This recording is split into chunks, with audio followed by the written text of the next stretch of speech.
చిలకమ్మ పెండ్లి అని చెలికత్తేలందరూ చెట్లు సింగారించి చేరి కూర్చున్నారు.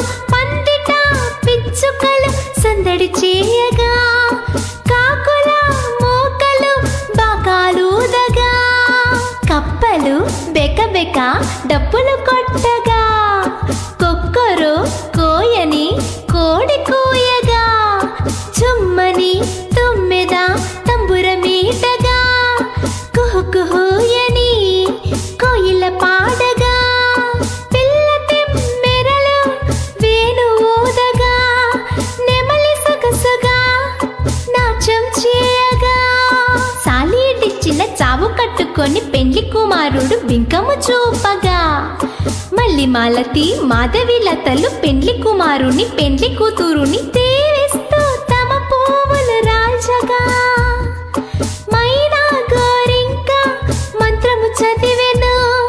చిలకమ్మ మగడంతా చిరునవ్వు నవ్వుతూ